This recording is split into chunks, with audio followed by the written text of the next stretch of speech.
Notre équipe est fière de vous présenter Les Incorruptibles. Bon visionnage. Bonjour à tous chers téléspectateurs, nous nous retrouvons aujourd'hui pour cette première édition des Incorruptibles. Eh oui, Axel, car aujourd'hui n'est pas un jour comme les autres. Oui effectivement, aujourd'hui au programme 5 chroniques et un jeu, vous allez vous régaler. Au programme, comme invité sur le plateau, c'est tout de suite. Nous allons accueillir 5 chroniqueurs pétillants et l'illustre Paul, maître de la partie d'aujourd'hui. Sans plus attendre, laissons place à la première chronique d'Eloa.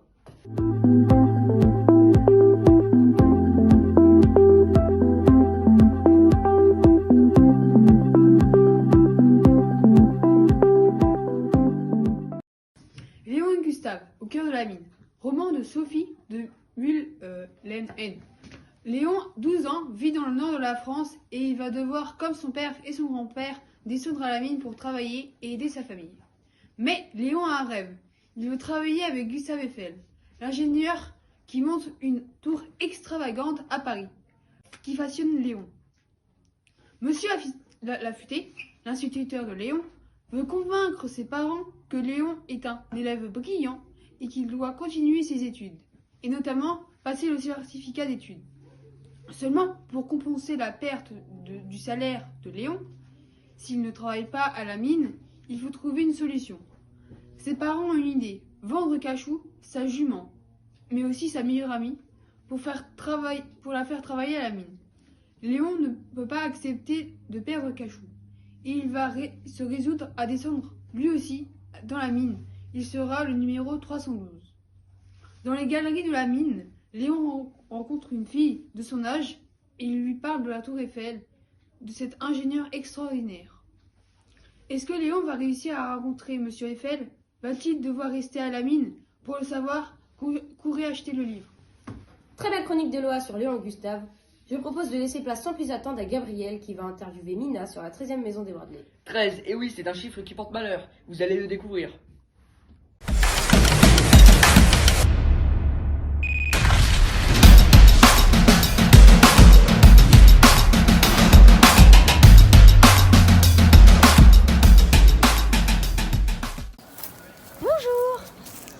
Bonjour, vous venez bien de la 13e maison des Bradley? Exactement. Quelle a été votre première impression lorsque vous avez vu Noah pour la première fois? Au début, on faisait clignoter nos lampes dans la chambre et on s'amusait bien. Et au bout d'un moment, quand je l'ai vu au collège, j'ai tout de suite compris qu'on ne serait jamais amis. Et maintenant, votre impression? Maintenant, on est super amis, on se parle souvent et puis il n'est plus du tout comme avant et c'est vraiment super. J'espère qu'on pourra être un petit peu plus qu'amis. Qu'avez-vous pensé de cette aventure que vous avez vécue ensemble? Bah, je pense que cette aventure, elle a laissé penser à mes parents, enfin, elle leur a montré que j'étais une grande fille, que j'avais plus besoin d'eux. Ça leur a permis d'oublier un peu la mort de ma sœur et de me laisser un peu plus avancer. Et puis, ça m'a permis de surmonter les obstacles de la vie et de surmonter mes peurs. Vous a apporté quelque chose de bénéfique? Oui, grâce à ça, mes parents sont justement moins sur mon dos. On s'est pas mal rapprochés avec Noah. Et puis, j'ai beaucoup moins peur et c'était... Avez-vous eu des regrets lors de votre fugue? Oui, surtout quand on a découvert que le gars était méchante, j'ai eu pas mal de regrets. Avez-vous pensé une seule fois que Elga aurait pu être la méchante? Non, pas du tout. Pour moi, c'était pas elle la méchante. Pour moi, c'était elle la gentille. Elle voulait nous aider et j'aurais jamais pensé qu'elle était méchante.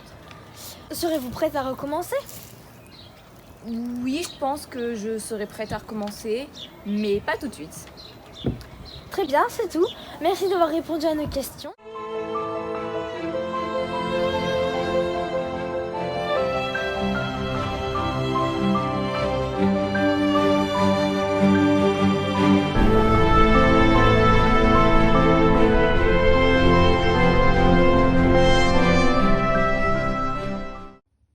Bonjour, aujourd'hui je vais vous parler de George Stinney.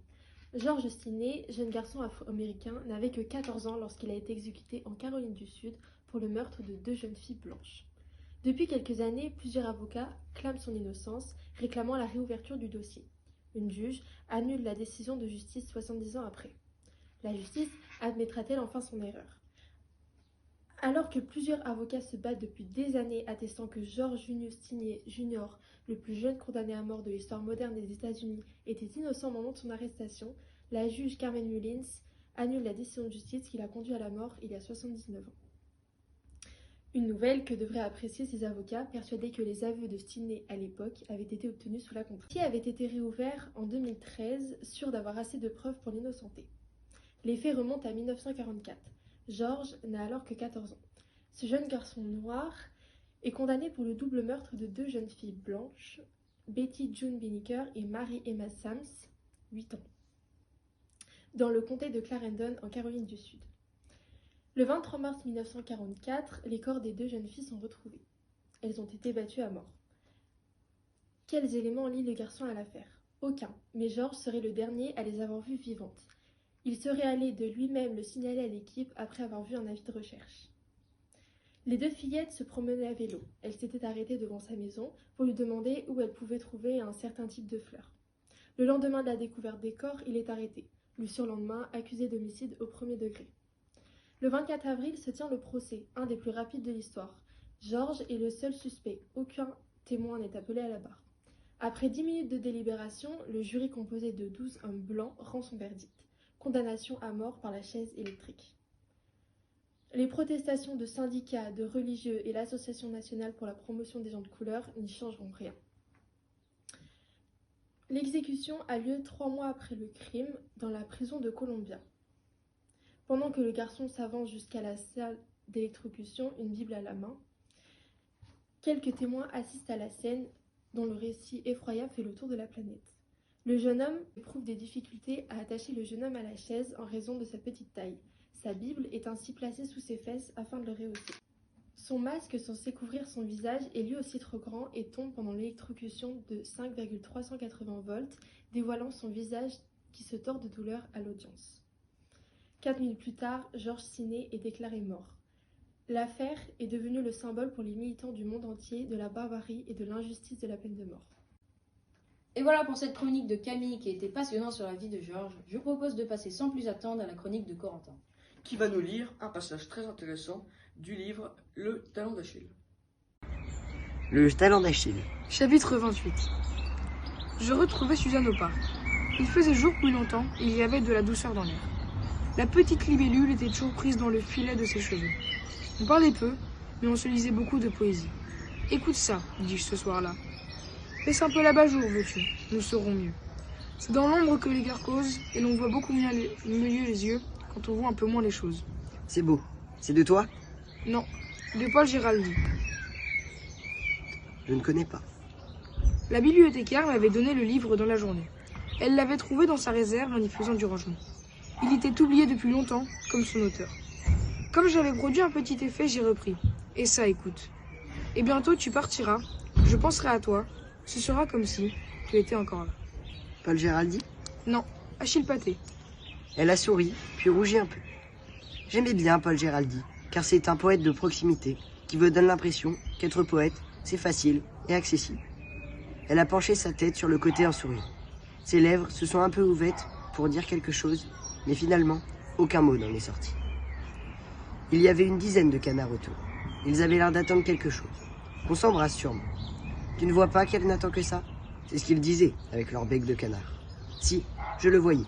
Mais plus je le voyais, et moins je me rapprochais. Je me suis demandé quel goût pouvait avoir sa langue. Sûrement celui de la fraise tagada, parce qu'elle adorait ça. J'ai salué comme un acteur, et j'ai pris un caillou pour faire des ricochets. Et elle aussi. Demain, c'est le printemps. Et ma mère va écrire à mon père. Elle est régulière comme les saisons. Elle le fait chaque année. On va retenter notre chance. J'espère que tu es là. J'aurais pu inventer 1001 choses pour y échapper. Même les poissons verts de Monsieur Finkel, qui avait pourtant assez peu de facultés intellectuelles, auraient pu trouver n'importe quel prétexte. Mais moi, Achille Pathé, je n'ai pu y échapper ni à mon prénom héroïque, ni à mon talon. Et j'ai répondu. Oui, je me tiendrai prêt. Tu peux compter sur moi. Je le savais. Cette fois-ci, on va faire autrement. Tu gardes la lettre, d'accord? Et c'est bon, c'est la fin de la chronique de Corentin, qui nous a lu un passage du livre Le talent d'Achille, poète dans l'âme. Je propose de passer directement au jeu de l'émission, question pour un gentleman.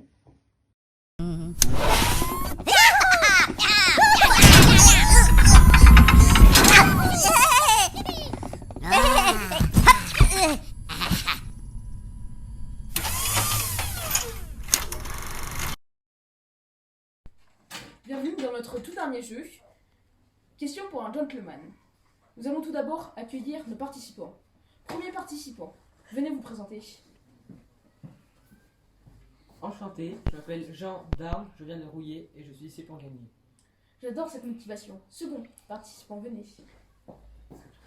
Bonjour, moi c'est Gentil. Je viens de... bon, c'est pas grave. Je suis venu ici parce que je dois gagner. Ok, troisième participant et le tout dernier. Bonjour, je m'appelle Jean-Franc Les Règles. J'ai 26 ans, j'habite à Tourcoing et je vais gagner cette compétition. Ça commence très mal pour vous. Nous allons commencer les questions. Sur Olympe de Roque d'Or. Première question. Comment s'appelle la jument de décembre? Monsieur Jean-Franc Les Règles? Janvier. Ce n'est pas ça. Mirabelle. Parfait. Un point pour gendarme. Deuxième question. Le villageois prenne Olympe pour A. Un vampire. Une Monsieur. sorcière. Parfait. Vous ne m'avez même pas laissé le temps de finir. Tricher. Maintenant, les questions sur le talent d'Achille. Première question. Qui a écrit le poème Pont Mirabeau? Apollinaire.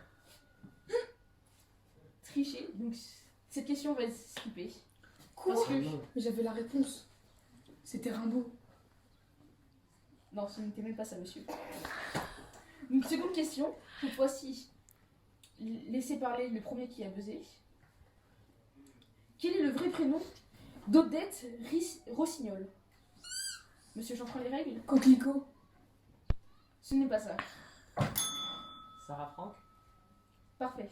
Exactement.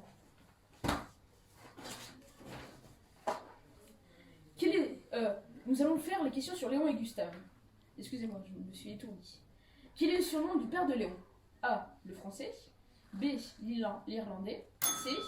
L'Irlandais. Monsieur le gendarme? Parfait.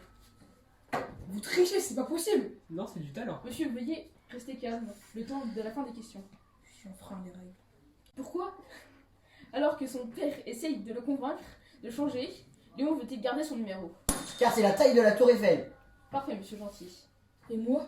Vous avez besoin de temps? Malheureusement, c'est lui que j'ai interrogé. Vous êtes mauvais.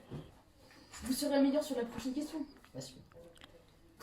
Vous, monsieur, veuillez ne pas critiquer les autres participants. C'est très mauvais. Maintenant, on va faire les questions sur la 13e maison des Bradley. Je pensais que vous étiez gentil. Première question. Que s'est-il passé quand Liam, Jackson et Dylan et Noah ont voulu descendre la colline Baxter à vélo? Réponse monsieur Jean-Franc Les Règles? Non, désolé, je vous ai pas expliqué. Il y a eu un tremblement de terre. Parfait. J'avais fini. Dommage pour vous. J'avais la bonne réponse. Fallait la dire. Dommage. Seconde question sur la 13e maison des Bradley. Qu'est-ce que le petit serpent en argent est? Monsieur Jean-Franc Les Règles? Un coffre. Dommage, ce n'est pas ça. Monsieur Gendarme, vous avez besoin de La clé du coffre. Parfait. Je vais enfreindre les règles, si c'est comme ça. Non, ce n'est pas très pertinent comme réponse. Nous allons faire les questions sur né coupable. Première question. Comment s'appelle le shérif qui participe à l'arrestation de Georges? Monsieur Jean-Franc Les Règles? Cowboy. Ce n'est pas ça. Tentez votre chance plus tard. Monsieur Gentil? Georges. Ce n'est pas ça. On peut le laisser finir les propositions. Oui. Quels sont les films? Alors, proposition A. Bamble. Proposition B. Gamble. Proposition C. Ramble. Monsieur le gendarme? C'est Gamble. Parfait. Mais non. Il va gagner, c'est comme ça. Deuxième question. Qui est arrêté en même temps que Georges? Réponse A. Ami, sa sœur. Réponse B. Joseph, son père. Réponse C. Johnny, son frère. Annie, sa sœur. Ce n'est pas ça, monsieur Jean. Non. Monsieur Jean-Franc Les Règles a répondu avant. Celle après sa sœur, celle du milieu. Ce n'est pas ça. Monsieur Gendarme? La dernière, c'est Johnny, son frère. Parfait. Vous êtes en bonne voie pour gagner. Maintenant, les questions sur les enfants du Lutetia. Pardon. Première question. Comment s'appelle la tante de Juliette? Monsieur. Mirabel. Ce n'est pas ça. Réponse A. Alba. Réponse B. Macha. Réponse C. Magda. Monsieur Gentil. Magda. Non, Gentil. Macha. Parfait. Bonne réponse. Deuxième question sur les enfants du Lutetia. Où André part-il après avoir retrouvé son frère? A. À Nice. B. À New York. C. À Londres. Monsieur Jean-Franc les règles? À Nice. Ce n'était pas ça. C'est pas possible. Parfait, monsieur C'est Gendarme. pas possible. Nous allons maintenant annoncer le gagnant de ce concours. Et suspense, le gagnant est monsieur Gendarme qui a très bien répondu aux questions. Oui. C'était très bien. Qu'est-ce que vous avez, monsieur? Qu'est-ce que vous avez? Et voici donc la fin du jeu où notre grand vainqueur, Gendarme, sans attente, notre grand perdant, Jean-Frein les règles. Eh oui, la victoire a été flagrante. Gendarme a su s'imposer et on a pu sentir que Jean-Frein les règles avait moins compris la panoplie de livres proposés par notre émission. Et sur ce, nous allons conclure cette chose. Oh, mais que vois-je? C'est Jean-Frein les règles. Il est poursuivi par Gendarme. Bon, calmons-nous. Enfin bref. Tout ça pour dire que c'est la fin de cette émission, chers téléspectateurs. J'espère qu'elle vous a plu. Portez-vous bien.